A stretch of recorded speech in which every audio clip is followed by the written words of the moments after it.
ಎಲ್ಲರಿಗೂ ನಮಸ್ಕಾರ. ಮೊದಲನೇದಾಗಿ ಕಾಂಗ್ರೆಸ್ ಪಕ್ಷವನ್ನ ನಾವೆಲ್ಲರೂ ಹೃದಯದಲ್ಲಿ ಇಟ್ಕೋಬೇಕಾಗ್ತದೆ. ಇವತ್ತು ಕೋಲಾರ ಚಿಕ್ಕಬಳ್ಳಾಪುರ ಜಿಲ್ಲೆಯ ಮತ್ತು ಬ್ಯಾಂಗ್ಳೂರ್ ರೂರಲ್ ಜಿಲ್ಲೆ ಹೊಸಕೋಟೆ, ದೇವನಹಳ್ಳಿ, ನೆಲಮಂಗಲವರೆಗೂ, ಆಮೇಲೆ ಚಿಕ್ಕಬಳ್ಳಾಪುರ, ಕೋಲಾರ ಅಂದ್ರೆ ನಾವು ಇವತ್ತು ಬೇರೆ ಜಿಲ್ಲೆ ಅಂತ ಅನ್ನೋದಿಲ್ಲ. ನಾವೆಲ್ಲ ಅಣ್ಣ ತಮ್ಮಂದಿರು, ಒಂದು ತಾಯಿ ಮಕ್ಕಳು. ಕೋಲಾರ ಚಿಕ್ಕಬಳ್ಳಾಪುರ ಜಿಲ್ಲೆ ಅಂದ್ರೆ ಒಂದು ತಾಯಿ ಮಕ್ಕಳು ನಾವೆಲ್ಲ.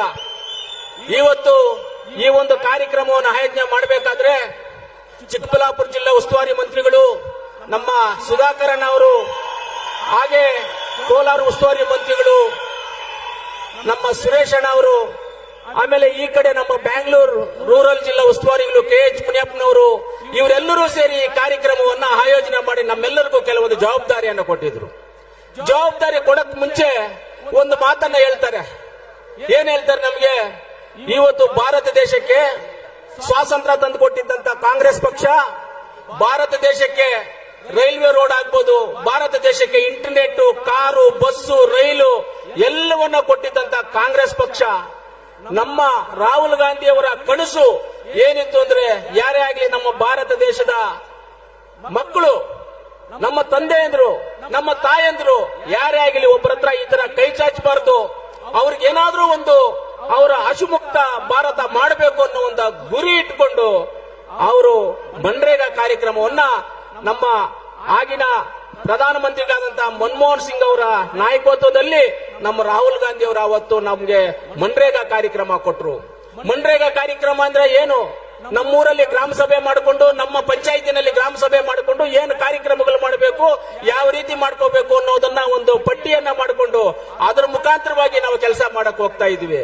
ಆದ್ರೆ ಆವತ್ತು ಇವತ್ತು ಏನು ವ್ಯತ್ಯಾಸ ಅನ್ನೋದಕ್ಕೆ ನಾನು ಹೇಳಕ್ ಇಷ್ಟಪಡ್ತೀನಿ. ಆವತ್ತು ಮಾಡುವಂತ ಕಾರ್ಯಕ್ರಮಗಳು ಎಷ್ಟೋ ಜನ ರೈತರಿಗೆ ಹೆಣ್ಮಕ್ಳು ಕೊಡ್ತಾ ಇರಲಿಲ್ಲ ಮದುವೆಗೆ. ಈ ಮನ್ರೇಗಾ ಕಾರ್ಯಕ್ರಮ ಬಂದಿರೋದ್ರಿಂದ ಅವರು ಕಷ್ಟಪಟ್ಟು ಕೂಡಾಕಿ ಚೀಟಿ ಹಾಕೊಂಡು ಅದರಲ್ಲಿ ಕೆಲಸ ಮಾಡಿ ಉಳಿದಿದ್ದ ಹಣದಲ್ಲಿ ಮನೆಗಳು ಕಟ್ಕೊಂಡು ಅವರು ಜೀವನಾಂಶವನ್ನ ನಡ್ಕೊಂಡು ಹೋಗ್ತಾ ಇದ್ದಾಗ ಹೆಣ್ಣು ಮಕ್ಕಳು ಕೊಡುವಂತ ಪರಿಸ್ಥಿತಿ ಈಗ ತಾನೇ ಬೆಳ್ಕೊಂಡು ಬರ್ತಾ ಇತ್ತು. ರೈತರನ್ನ ಗೌರವಿಸ್ತಾ ಇದ್ರು. ಇವತ್ತು ಇಂಥ ಒಂದು ಕಾರ್ಯಕ್ರಮವನ್ನ ಆ ಗ್ರಾಮ ಪಂಚಾಯಿತಿ ಮಟ್ಟದಲ್ಲಿ ಇಲ್ಲದೆ ಇರೋದ್ರಿಂದ, ಗ್ರಾಮ ಪಂಚಾಯಿತಿ ಮಟ್ಟದಲ್ಲಿ ಇರಬಾರ್ದಂತೆ, ಅವ್ರಿಗೆ ಗ್ರಾಮ ಪಂಚಾಯಿತಿ ತೀರ್ಮಾನ ಮಾಡಬಾರ್ದಂತೆ. ಅಂದ್ರೆ ಇವತ್ತು ರೈತರು ಅಂದ್ರೆ ಅವ್ರ ಜಮೀನುಗಳನ್ನ ಅಚ್ಚುಕಟ್ಟನ್ನ ಭದ್ರಿಸ್ಕೊಳ್ತಾ ಇದ್ರು, ರಾಜಕಾಲುವೆ ಮಾಡ್ತಾ ಇದ್ರು, ಕೆರೆನ ಅಭಿವೃದ್ಧಿ ಮಾಡ್ತಾ ಇದ್ರು, ಕೆರೆ ಕಟ್ಟೆನ ಅಭಿವೃದ್ಧಿ ಮಾಡ್ತಾ ಇದ್ರು, ತೂಮನ್ನ ಅಭಿವೃದ್ಧಿ ಮಾಡ್ತಾ ಇದ್ರು, ಮಶಾನಕ್ಕೆ ಕಾಂಪೌಂಡ್ ಆಗ್ತಾ ಇದ್ರು, ಕಬ್ರಸ್ತಾನ್ಗೆ ಕಾಂಪೌಂಡ್ ಆಗ್ತಾ ಇದ್ರು, ಮಸೀದಿಗಳಿಗೆ ಕಾಂಪೌಂಡ್ ಆಗ್ತಾ ಇದ್ರು, ಚರ್ಚ್ಗಳಿಗೆ ಕಾಂಪೌಂಡ್ ಹಾಕೊಳ್ತಾ ಇದ್ರು ಮನ್ರೇಗಾದಲ್ಲಿ. ಇನ್ನು ಎಷ್ಟೋ ಜನ ಅಂಗನವಾಡಿ ಕೇಂದ್ರಗಳು ಇವತ್ತು ಗ್ರಾಮ ಪಂಚಾಯತಿಗಳೇನಾದ್ರೂ ಹಂತವಾಗಿ ಕಾಣಿಸ್ತಾ ಇದಾವೆ ಅಂತ ಹೇಳಿದ್ರೆ ಅದು ಮನ್ರೇಗಾಯಿಂದ. ಗ್ರಾಮ ಪಂಚಾಯತಿ ಬಿಲ್ಡಿಂಗ್ ಅನ್ನ ಕಟ್ಕೊಳ್ತಾ ಇದ್ರು, ಗ್ರಾಮ ಪಂಚಾಯತಿ ತೀರ್ಮಾನ ಮಾಡಿ ಆ ಬಿಲ್ಡಿಂಗ್ ಅನ್ನ ಮಾಡ್ತಾ ಇದ್ರು. ಎಷ್ಟು ಅಂಗನವಾಡಿ ಕೇಂದ್ರಗಳು ಮಾಡಿದೀವಿ ನಾವೆಲ್ಲ, ಎಷ್ಟು ಅಂಗನವಾಡಿ ಕೇಂದ್ರಗಳು, ಎಷ್ಟು ಶಾಲಾ ಕಾಂಪೌಂಡ್ಗಳು, ಹಾಸ್ಟೆಲ್ ಕಾಂಪೌಂಡ್ಗಳು, ಶಾಲಾ ಕಾಲೇಜುಗಳಲ್ಲಿ, ಹಾಸ್ಟೆಲ್ಸ್ ಅಲ್ಲಿ, ಅಂಗನವಾಡೀಸ್ ಅಲ್ಲಿ ಎಷ್ಟು ಮರ ಗಿಡವನ್ನು ಬೆಳೆಸಿದೀವಿ ನಾವು, ಪ್ರಕೃತಿಗೋಸ್ಕರ ಮಾಡೋ ಗಿಡವನ್ನು ಗೆಲ್ಲಿಸಿದೀವಿ. ಇದೆಲ್ಲ ನಮ್ಮ ನಾಯಕರಾದಂತಹ ರಾಹುಲ್ ಗಾಂಧಿ ಅವರದು ಇದೆಲ್ಲ ಕನಸಾಗಿತ್ತು. ಅವ್ರದೆಲ್ಲ ಇದೆಲ್ಲ ಕನಸಾಗಿತ್ತು. ಇವತ್ತೇನಾಗಿದೆ, ಮನ್ರೇಗಾವನ್ನ ಮೊದಲು 100% ಸೆಂಟ್ರಲ್ ಗವರ್ಮೆಂಟ್ ಇಂದ ಬರ್ತಾ ಇತ್ತು. ಇವತ್ತು ಸ್ಟೇಟ್ ಗವರ್ಮೆಂಟ್ 40% ಅಂತೆ, ಸೆಂಟ್ರಲ್ ಗವರ್ಮೆಂಟ್ 60% ಅಂತೆ. ಏನ್ ಈ 40% ಎಲ್ಲಿ ಹೋಗ್ತಾ ಇದೆ? ಹಂಗಾದ್ರೆ 40% ನಾವ್ ಹಾಕ್ಬೇಕು ಸ್ಟೇಟ್ ಗವರ್ಮೆಂಟ್ ಇಂದ ಅಂದ್ರೆ, ಇನ್ನ 40% ಮೊದಲು ಕೊಡ್ತಾ ಇದ್ದ ದುಡ್ಡು ಎಲ್ಲಿ ಹೋಗೋಕೆ ಪ್ಲಾನ್ ಮಾಡಿದೀರಾ ನೀವು? ಏನಾದ್ರೂ ಉದ್ದೇಶ ಏನು ನಿಮ್ದು? ಉದ್ದೇಶ ಏನು ಅಂತ ತಿಳಿಸಿ ನಮ್ಮ ರೈತರಿಗೆ, ಈ ಭಾರತ ದೇಶ ಜನಕ್ಕೆ ಅಂತ ನಾವು ಕೇಳ್ತೀವಿ ನಿಮ್ಮನ್ನ. ಇವತ್ತು ಅಷ್ಟೊಂದು ಕಾರ್ಯಕ್ರಮಗಳನ್ನ ಕೊಟ್ಟಿದ್ದಂತವ್ರು ಇವತ್ತು ಸ್ಯಾಟಲೈಟ್ ಥ್ರೂ ಸೆಲೆಕ್ಟ್ ಮಾಡ್ತಾರಂತೆ, ಯಾವ ಊರಲ್ಲಿ ಕೆಲಸ ಆಗ್ಬೇಕು, ಯಾವ ಊರಲ್ಲಿ ಕೆಲಸ ಮಾಡಬಾರ್ದು ಅಂತ. ಸ್ಯಾಟಲೈಟ್ ಅಲ್ಲಿ ಏನಪ್ಪ ಕಾಣಿಸುತ್ತೆ ನಿನಗೆ? ನಮ್ಮ ಹಳ್ಳಿಗಳಲ್ಲಿ ಬಂದ್ಬಿಟ್ಟು ರೈತರು ಕುರಿಗಳು ದೊಡ್ಡ ಮಾಡ್ಕೊಳ್ತಾ ಇದ್ರು, ದನದ ಕೊಟ್ಟಿಗೆ ಮಾಡ್ಕೊಳ್ತಾ ಇದ್ರ ಇಲ್ಲೋಪ್ಪ? ದನಗಳ ಕೊಟ್ಟಿಗೆ, ಕುರಿಗಳ ಕೊಟ್ಟಿಗೆ ಮಾಡ್ಕೊಳ್ತಾ ಇದ್ರು.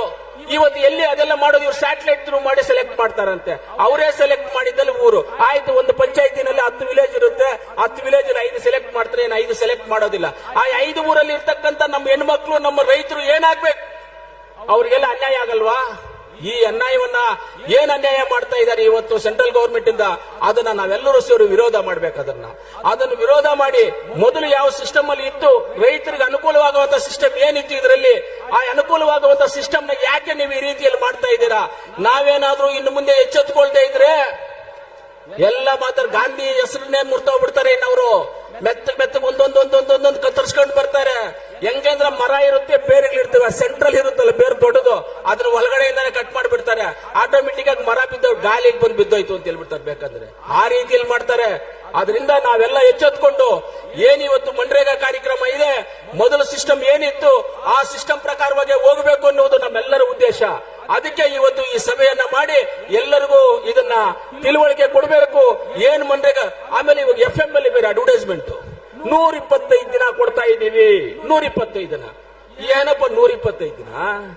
ನೀವೇನ್ ಸ್ಯಾಟಲೈಟ್ ಇಂದ ಸೆಲೆಕ್ಟ್ ಮಾಡ್ಕೊಡೋದಾ? ಯಾರು ಸ್ಯಾಟಲೈಟ್ ಇಂದ ಸೆಲೆಕ್ಟ್ ಮಾಡ್ಕೊಡೋರು ಯಾರು? ಏನದು ಸ್ಯಾಟಲೈಟ್ ಇಂದ ಸೆಲೆಕ್ಟ್ ಮಾಡ್ಕೊಡೋದು? ನೀವು ಎಲ್ಲಿ ನೀವು ಗುರುತಿಸಿ ನೀವೇ ಡಿಸೈಡ್ ಮಾಡೋದು ಕೆಲಸ ಅಂತ? ಕಾಂಟ್ರಾಕ್ಟರ್ ಕೆಳಗಡೆ ನಮ್ಮ ರೈತರು ಕೆಲಸ ಮಾಡ್ಬೇಕಾ?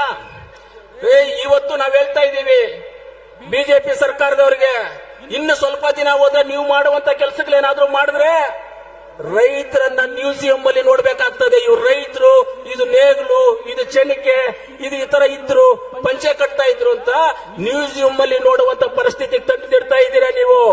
ಆದ್ರೆ ನಾವು ಮ್ಯೂಸಿಯಂ ಅಲ್ಲಿ ನೋಡಕ್ಕೆ ಪರಿಸ್ಥಿತಿನ ತಂದಿಡೋದಕ್ಕೆ ನಾವು ಬಿಡೋದಿಲ್ಲ. ನಾವೆಲ್ಲರೂ ರೈತರನ್ನ ಹೊಲದಲ್ಲೇ ನೋಡ್ಬೇಕು, ರೈತರನ್ನ ಗ್ರಾಮದಲ್ಲೇ ನೋಡ್ಬೇಕು, ರೈತರ ಕೈಯಲ್ಲೇ ನೇಗಲು ನೋಡ್ಬೇಕು, ರೈತರ ಕೈಯಲ್ಲೇ ಎತ್ತುಗಳು ನೋಡ್ಬೇಕು. ಇದನ್ನ ನಮ್ಮ ಕಾನ್ಸೆಪ್ಟ್ ಇದೆ, ನಮ್ಮ ಕಾಂಗ್ರೆಸ್ ಪಕ್ಷದ ಕಾನ್ಸೆಪ್ಟ್. ಈ ಕಾನ್ಸೆಪ್ಟ್ ಇಟ್ಕೊಂಡಿದ್ದೀವಿ ನಾವು. ಆದ್ರೆ ನಿಮ್ಮ ಕಾನ್ಸೆಪ್ಟ್ ಅನ್ನ ನಾವು ಒಪ್ಪೋದಿಲ್ಲ. ಆದ್ರಿಂದ ಅದನ್ನ ನಾವು ವಿರೋಧ ಮಾಡ್ತಾ ಇದೀವಿ ಅಂತ ಹೇಳ್ತಾ, ಇವತ್ತು ಈ ಒಂದು ದೊಡ್ಡ ಕಾರ್ಯಕ್ರಮದಲ್ಲಿ ಭಾಗವಹಿಸಿರ್ತದೆ ನೀವು ವೇದಿಕೆ ಮೇಲೆ ಇರ್ತಕ್ಕಂಥ ಎಲ್ಲ ಹಿರಿಯರು, ಕಾಂಗ್ರೆಸ್ ಪಕ್ಷದ ಎಲ್ಲ ಕಾಂಗ್ರೆಸ್ ಪಕ್ಷದ ಅಣ್ಣ ತಮ್ಮಂದಿರು ಎಲ್ಲರಿಗೂ ಧನ್ಯವಾದಗಳನ್ನು ತಿಳಿಸಿ ನನ್ನ ಮಾತನ್ನ ಮುಗಿಸ್ತಿದೆ. ಜೈ ಕಾಂಗ್ರೆಸ್, ಜೈ ಜೈ ಕಾಂಗ್ರೆಸ್, ಜೈ ಕಾಂಗ್ರೆಸ್, ಜೈ ಜೈ ಕಾಂಗ್ರೆಸ್.